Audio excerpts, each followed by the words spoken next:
River Road, you got me running way back home. River Road, you got me running all night long. You got me singing some canal boat song. River Road, you got me running all night long. Hello, everybody, and welcome to another episode of Niner Nuts. I'm Dan, here along with James. James, say hello. What's up, Niner Nation? Once again, we are without Eric for this episode, but nonetheless, we have a very interesting debate that we are going to be bringing to you, and that is after the performance Brock Purdy had yesterday against your Eagles, James. Where is he in the MVP race, and can we finally have some legitimacy behind his name? And to assist with this debate, I have the MVP list up here in front of me, courtesy of DraftKings, subject to change. Obviously, check if you can gamble in your state. We're just using these as a base reference. These are the odds as of Monday the 4th, just to get all that fine print out of the way. Anyway, as we can see here, Brock Purdy is now first. He is at plus 300 to win MVP in first place, and Jalen Hurts only went down slightly to plus 350, tied for second place with Dak Prescott. Tua is fourth with 700, Lamar Jackson 900, Patrick Mahomes at 900. It's kind of nice to see Patrick Mahomes some kind of MVP fatigue. Plus, I mean, he had a really bad game yesterday against the Packers, kind of choked on primetime there. But no, I mean, James, what do you think looking at this now that it's kind of gotten reshuffled a little bit? Has Purdy done enough to finally cement his name and kind of say, hey, you know what? I can actually be an MVP candidate too. Well, yeah, I mean, for sure. He just went out. The 49ers just went out and destroyed what everybody thought was the best team in the league. So, and Purdy put up numbers against, the Eagles, unlike anybody has had, this season. So Purdy being at number one does not bother me. Jalen being plus 350 does not bother me. I don't like the Dak love on this list.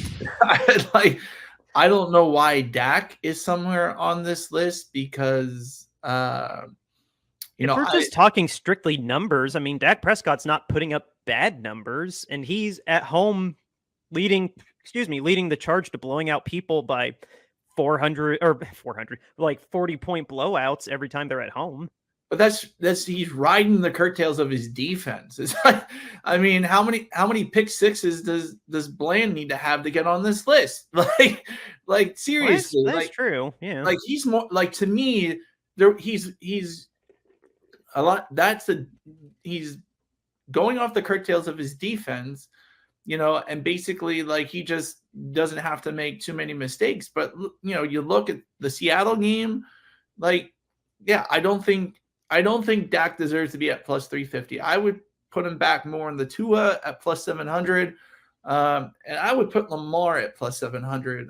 Mahomes at plus 900 is fine for me. But I mean, yeah, Brock deserves to be at the top, I think. So unless Brock really poops the bed, these final games going out and they don't look all that well, he should win the MVP for sure. He's had the individual quarterback numbers to have been in this argument well before this point. Like maybe not during the Midwest Nightmare skid that we had, of course. Like even still, no, they weren't great numbers, but I mean they weren't putrid numbers. He only had a really bad game against Cleveland, and even still, we only lost that game because Moody missed a kick. But outside of that, when we started the season so hot, and now that we're back on track and we actually have a legitimate shot at number one, plus all the emotional weight that we put behind making that statement win against Philly, like all those factors weigh into it. But what I was trying to say at first, the stats, it's not an argument. He is hands down the most efficient quarterback in the league right now. He is. You don't get a quarterback that is at the bottom tier of attempts per game, but you're number one in yards per attempt. You don't get a quarterback consistently at 70% completion or better. You don't get a quarterback that's consistently high 90s or better. He's had more games over 100 than below 100 now at this rate. Like, we've talked about it on multiple episodes. The team's just not letting him get into a position where he has to do a comeback win. And like, that's the only thing we haven't seen him do successfully. We've seen him fail twice. And I wish Eric was here because I can remind you guys again that he has been in one other like real head-to-head nail biter, that Vegas game. I really recommend you guys rewatch those highlights because that game was nuts. Yeah. But we've seen more times than not that Purdy, there's no such thing as pressure to Purdy. Even when we end up losing the game and he takes all the blame on himself, like, he is virtually never the reason we lose a game. Like, that one bad decision he made in Minnesota, that's pretty much the only game that I could squarely put on his shoulders. Like, but even still, that's oversimplifying it. There's many reasons we should have not got blown out in that game. But no, as we've seen, especially in this win streak, this is not a product of Kyle Shanahan. I'm getting very tired of that argument because we've seen so many quarterbacks not work this system at maximum efficiency. Jimmy did fine. He was far from perfect, but he just did fine. And that was the best quarterback we had before Purdy, because Nick Mullins, CJ Beathard, Brian Hoyer, every other quarterback that went through just couldn't move the ball. They were very mediocre to average at best, or had a flash in the pan moment like Mullins and then just whiff out.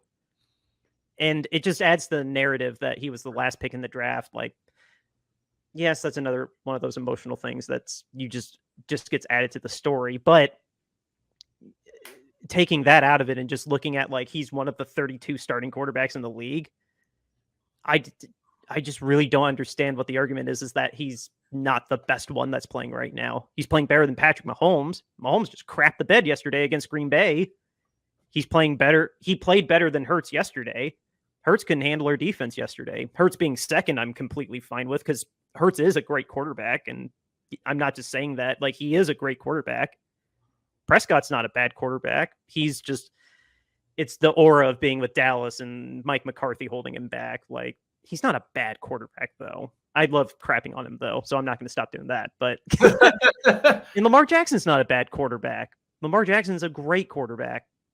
But again, if this is a truly fair award where it's just strictly on how you perform at your job, which you can measure by the numbers, it's been Purdy pretty much every single week this year, except during that Midwest Nightmare skid. Yeah.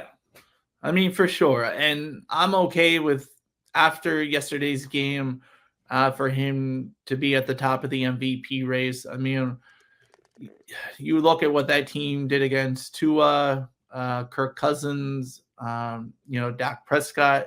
Dak Prescott had a decent day against Philly, but against who? Sorry, against Philly. I believe he had a decent day against Philly, but at the same time, Purdy is just far outshined when you look at the numbers.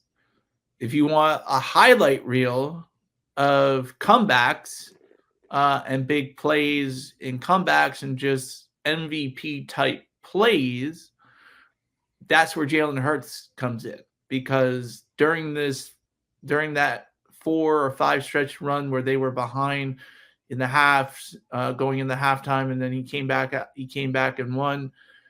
Like, some of those plays are insane, especially, the other week when he made a pass to OZ in the end zone, like just over the defender's head, right where his receiver could catch it in the back of the end zone to take the lead, So that's where Jalen has his MVP case. Like, he's gone through, sort of a gauntlet, and he's been down in a lot of the games, and he's had MVP moments to write to his story that, whereas Brock Purdy, yeah, he has the numbers and he's playing ahead and all of that. And I'm not saying he's not playing like an MVP, but if you're going to put on a highlight reel of MVP moments, it's going to be Jalen Hurts over Brock Purdy, I think. That's something that that's something that is a little different than between the two of them. I can understand somebody kind of looking at it in like a movie or TV kind of way. Brock Purdy is a star of an ensemble, but it's still like an ensemble where everybody could get nominated for like SAG or Oscars. Again, he's very, very good at being a quarterback, but it's not him rising to like what you like to say is the quarterback really not carrying the team, but like truly being the face of the team. There's a lot of faces on San Francisco. Christian's a face. George is a face. Fred is a face. Purdy is a face. Kyle is a face. The face of the Eagles is Jalen Hurts. Like, it's Jalen's team. He's not like the reason. Like, he is the biggest factor, though. You have a lot of talent on your roster, and it's not like Aaron Rodgers where he was making bad receivers look good. Jalen's got two phenomenal receivers, and when Goddard comes back, he's got a phenomenal tight end. But he's elevated himself to a level where he is the Eagles. Like, it's not Sirianni, it's not AJ Brown. I mean, no offense to AJ Brown, but it is Jalen. So he has that, and Purdy doesn't. But yeah, that's more of a product of, again, ensemble versus like you're the star of this movie. Like if that metaphor makes sense. Yeah, that's what we're talking about here. Like, if you want an MVP highlight reel, it's Jalen. If you want the most dominant guy in the NFL, it's Purdy. And that's really what it is. And,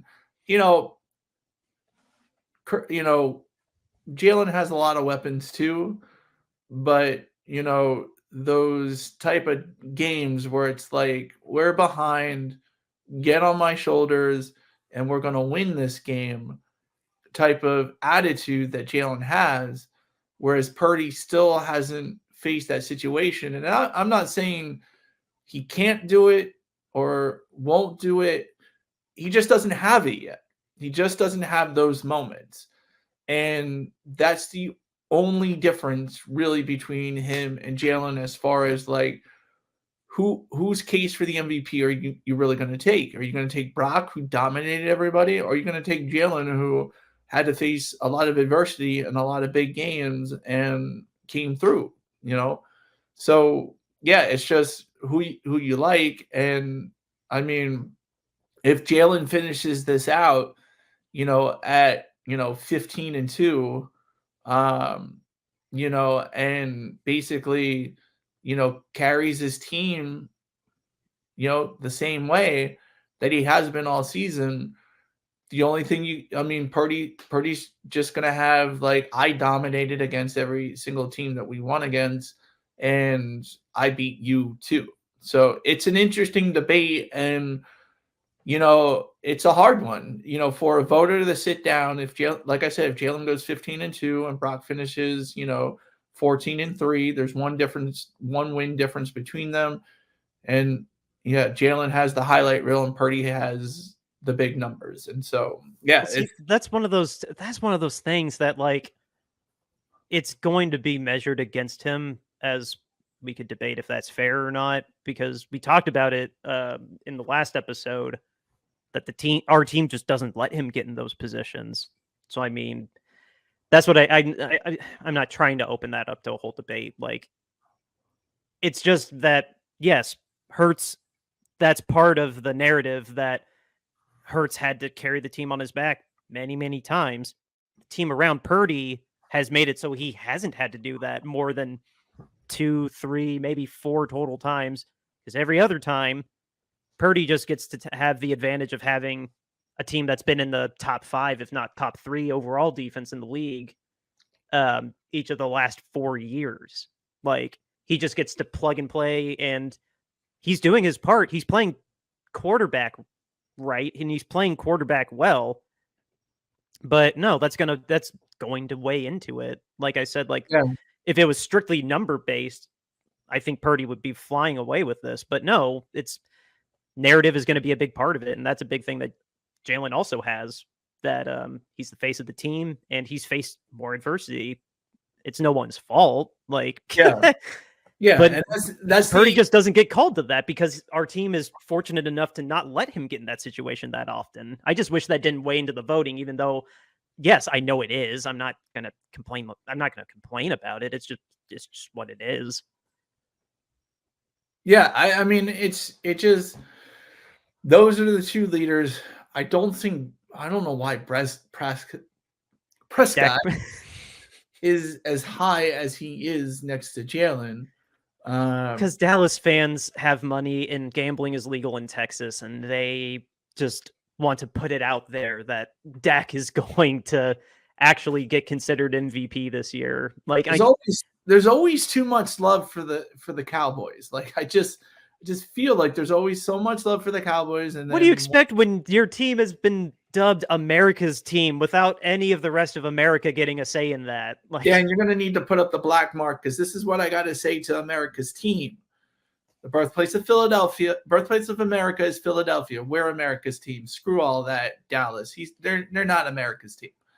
And really, if we go back all the way in history, America's team would be the Bears, the Packers, the Lions, or the Cardinals. Really, if we're starting with, like, if we're going all the way back, like, what are you talking about? We're going back to when this country was declared a country and separated from England.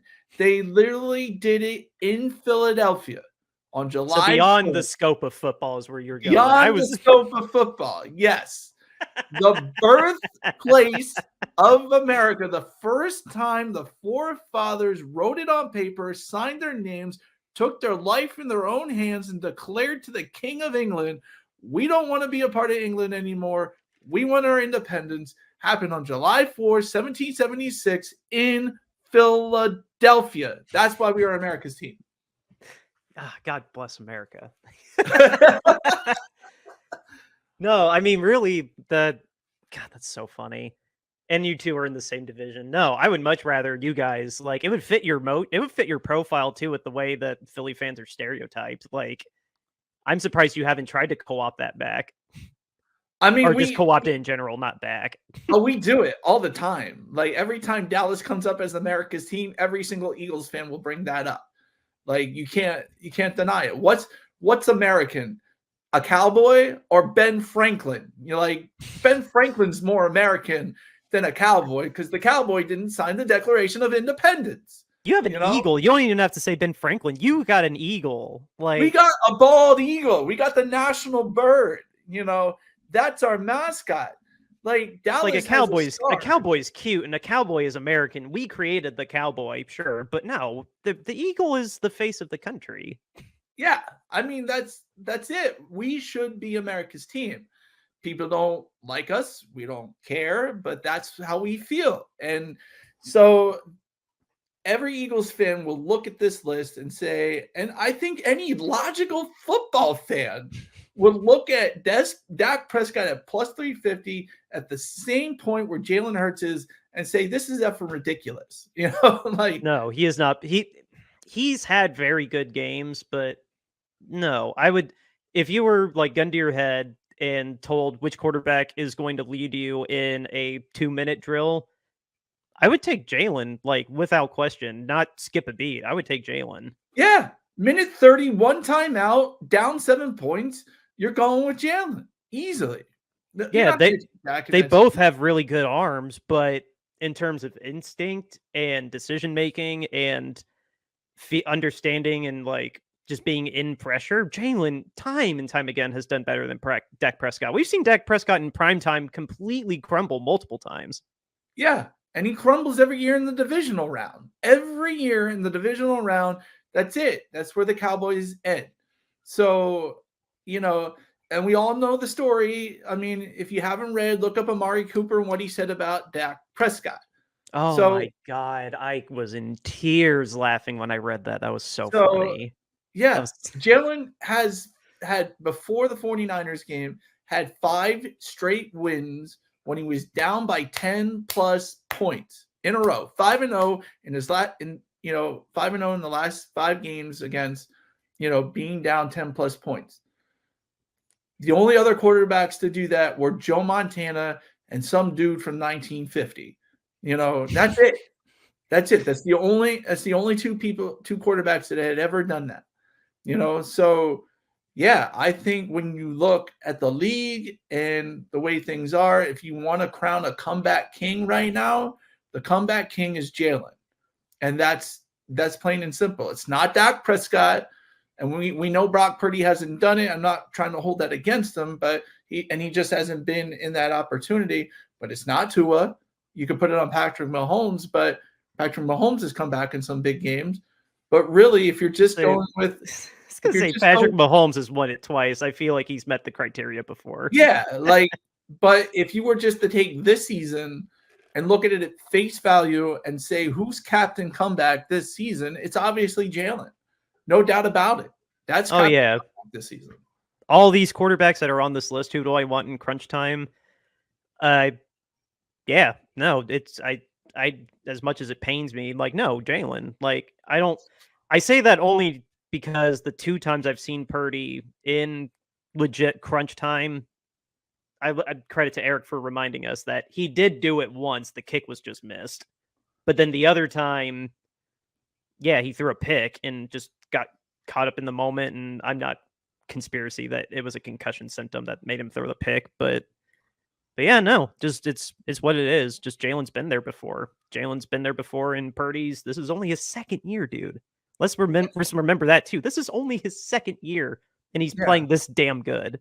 I mean, honestly, his number should be 31 because that's how many teams passed on him. And maybe to be fair, we passed on him 6 times. Yeah, I mean, so he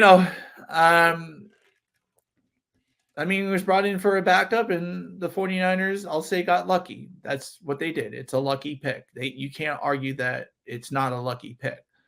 Oh, no. Literally none of this should have happened.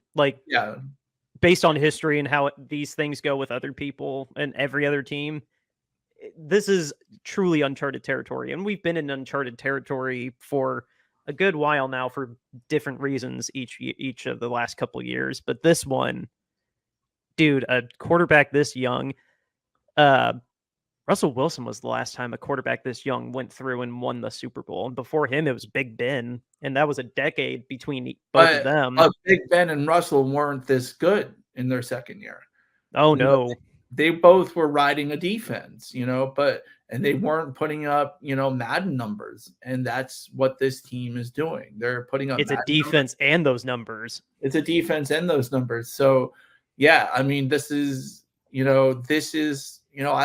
wears 13 because he loves Dan Marino. This is Dan Marino. I shouldn't say he's Dan Marino right now, but if you looked at how Dan progressed throughout his career, in his 2nd season, he had a tremendous year, a breakout year. He was doing, he was the most efficient quarterback of his time, wasn't he? Yeah, he was a gunslinger, so he threw a lot of picks. But you look at that 1984 season when it was his 2nd year and before teams were really passing the ball. Literally, he beat the closest. When we're talking beat record wise, he crushed the passing record by 700 yards. Crushed the touchdown record by 16 touchdowns. What was the record? Did he cross? No, he didn't cross 5,000. It was 46. He crossed 5,000. He was the first quarterback to cross 5,000, and that record stood until Drew Brees broke it 20 years later, and when everybody's passing. But that 48 touchdown thing, Peyton Manning has beaten it twice. Patrick Mahomes has beaten it, but everybody's passing. You look at what the record was before Dan had that season. It was 32 by Johnny Unitas. 32 in a season. Dan threw. Purdy could hit 48. Purdy hits 32 next week.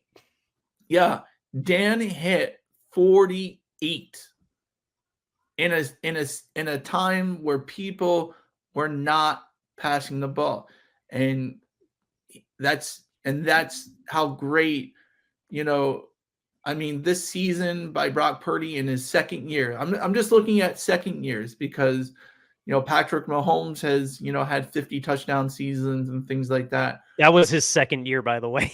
Oh, that was his second year. Okay. So yeah, first year as a starter, second year in the league, and beat us in the Super Bowl, ran away. Yeah, no, he was a freight train his second year. Yeah, I mean Peyton Manning, but that's or no, Super Bowl was his third year. I'm sorry.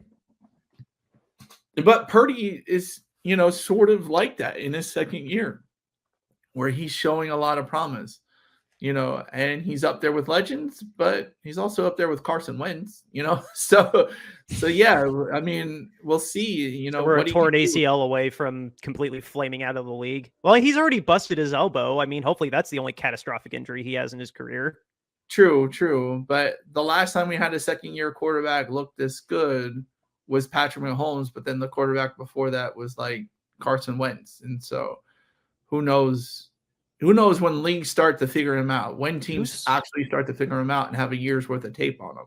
That's a good that's a good question too, because 9 games worth of, or was it 9 games last year? Yeah, well, including the playoffs, it was like 10. But no, all that tape that we had from last year hasn't seemed to stop him now. And this is post-surgery too. Like, yeah. So as long as Kyle is still his coach and Brian Greasy is still talking to him on the sideline, shout out to Brian Greasy, by the way. Jesus Christ. Brian Greasy, I mean, we've already hyped him up a lot on the show, but no, I'm trying to think. Yeah, Carson, just to make sure people heard me this time. Yes, Patrick Mahomes won the Super Bowl his second year as a starter, third year in the league. I apologize. I don't want angry Chiefs fans. And then, yes, Carson Wentz was amazing his second year. Was there another quarterback between Carson and Russell Wilson that was in a second year, not slump, second year, amazing year? The opposite of slump? Not to this level, not MVP level. Or no, Andrew Luck was at the same time. Andrew Luck was the same draft as Russell Wilson. So yeah, but he wasn't having an MVP season like his second year. No, and that would have been in competition with Russell Wilson too, when Russell clearly went the distance. Yeah. No, that's interesting. We're watching history, dude. But I don't know. Hopefully the rest of this year goes not like last year. I mean, we're already off to a much better start than we were last year. We haven't lost 2 quarterbacks up to this point yet. Yeah.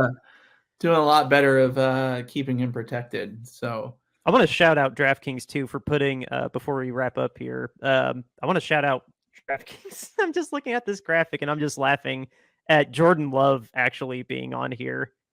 Like, that's kind of disrespectful to AJ Brown. I get it. It's a quarterback versus a receiver, and this is just a quarterback award, but it makes me kind of mad that Jordan Love is above AJ Brown. That just yeah, how terrible Jordan Love had been up to this 3-game streak that he's on. Like, he is playing fine now, but up to this point, he wouldn't be in this conversation.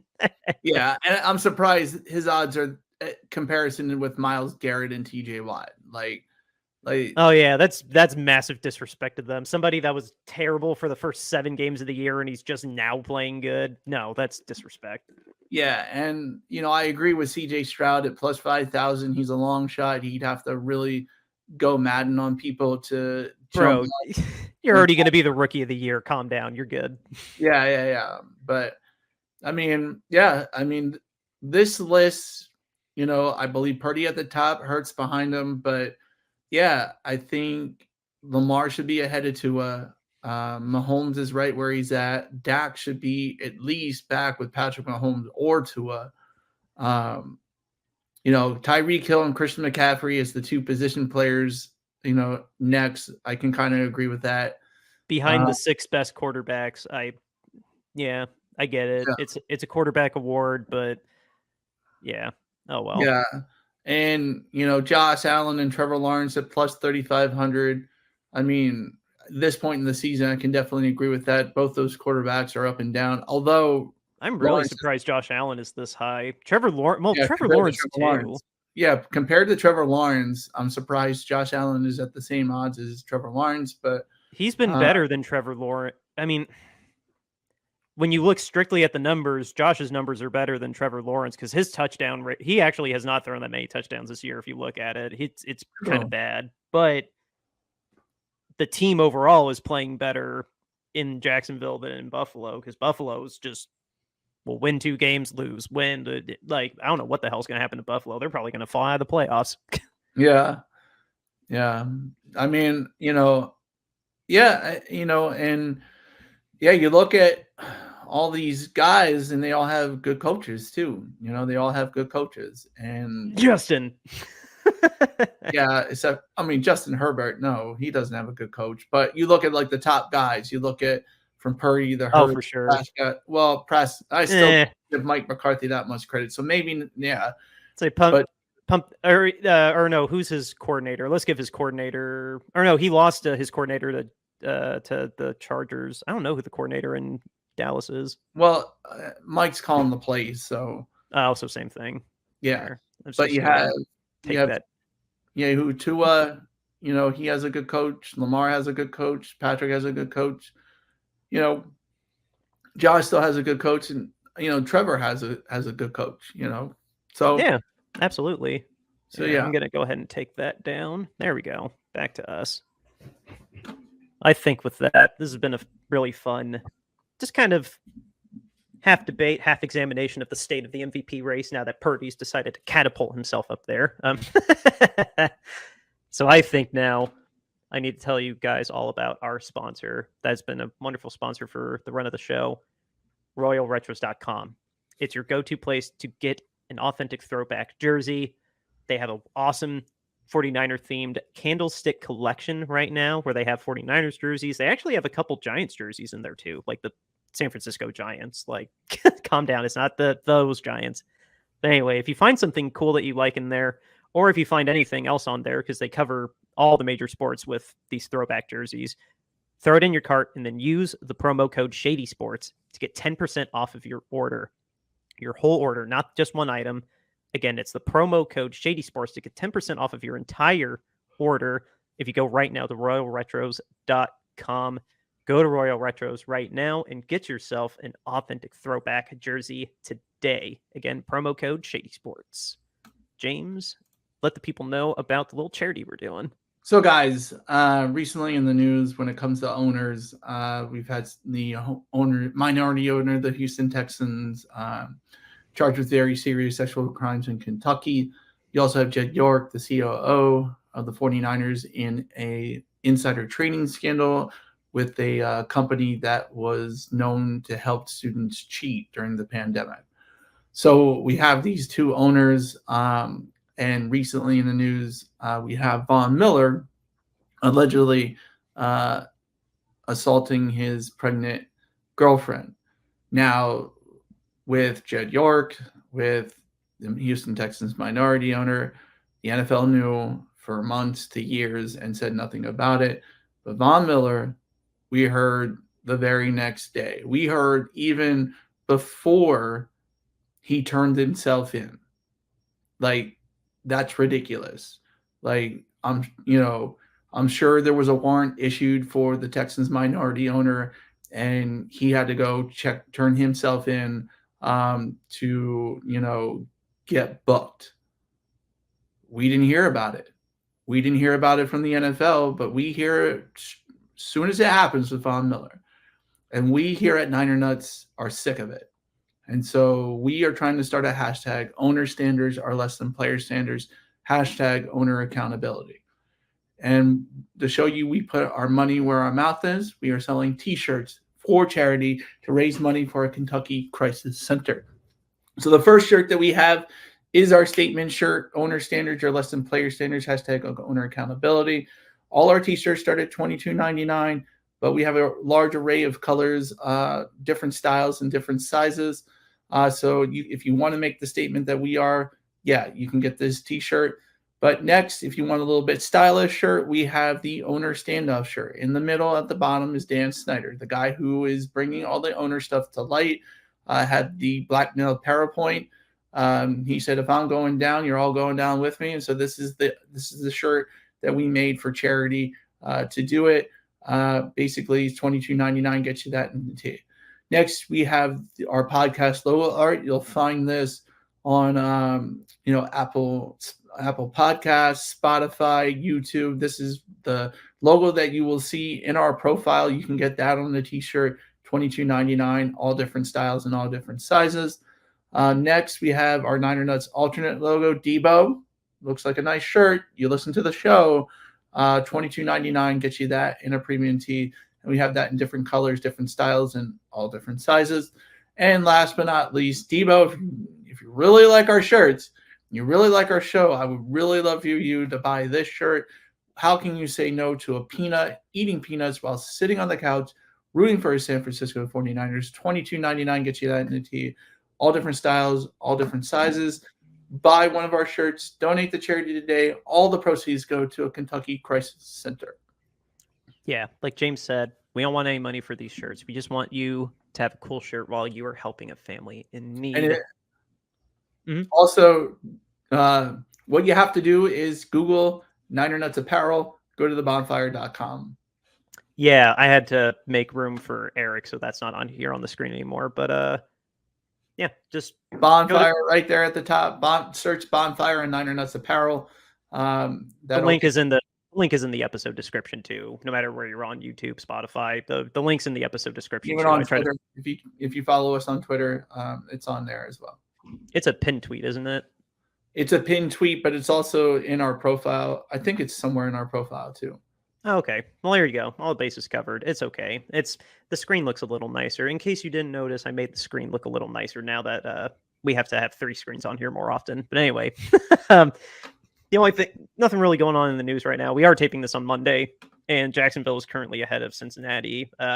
Congratulations. You know the result of that game before we do. But yeah, no news about what's going on with Greenlaw or Big Dom yet. At least while we're taping this, we'll probably hear a ruling on that on the 5th, probably the 6th. I'd imagine it's going to happen within those next few days. But yeah, other than that, guys, we're going to be kicking off hosting Seattle. Yeah, we're playing Seattle a second time in 3 weeks. And that'll kick off at 4 o'clock, 1 o'clock West Coast time, and it's going to be on Fox. It's probably going to be with Mr. Butt Fumble. So I'm going to listen to Greg Papa call that game. But yeah, we're going to be hosting Seattle. Let's do our best to make this not a trap game. And yeah, just continue to try to get the first. And don't forget to check us out on Friday at 12 p.m. with our betting tips and parlay picks. Check us out on Friday on Shady Sports Network or our Niner Nuts YouTube channel. With that being said, outro music, River Road, Justin Muth. Beat the Seahawks. We'll see you Friday. River Road, you got me running way back home. River Road, you got me running all night long. You got me singing some canal boat song. River Road, you got me running all night long. River Road, where have all the women gone? Have they kissed her hand and waved you bye-bye? Have they thought about crossing your double yellow lines? River Road, they love